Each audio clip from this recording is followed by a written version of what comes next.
Peddapuram constituency వాల్తిమ్మాపురం దగ్గర తోట చెరువు ఒకటి ఉంది. ఇది 16 ఎకరాల విస్తీర్ణం.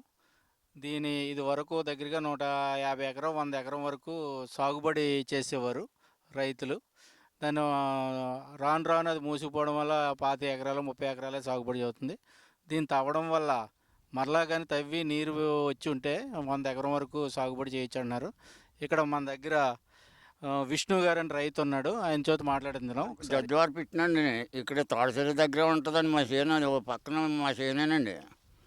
ఇక్కడ ఈ చెరువు దవ్విత్తంలో మనకి దూడకి కానీ మనుషులకు కానీ వ్యవసాయం చేసుకోవడానికి కానీ అన్నిటికి ఉపయోగపడుతుందండి ఇది. అన్నిటికి ఉపయోగపడండి బాబు. చెరువు చిన్నదైనా కానీ నీళ్ళు ఆడకం ఎక్కువ ఉంటుంది దీనికి. అలా మాల్తిమ్మాపురం దూడలు, ఇలా రాజగోపాలం దూడలు, ఇవన్నీ దూడలు కూడా ఈ చెరువుకి వస్తాయండి.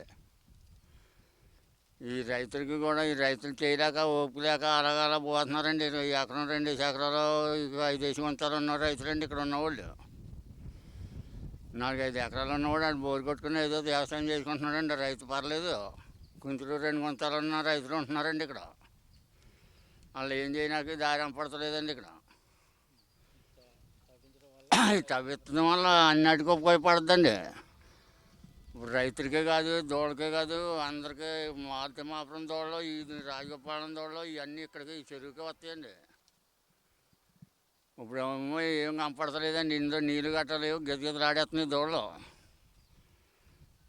అవి అన్నిటికీ పని చేద్దండి చెరువు తవ్వుతంలోను.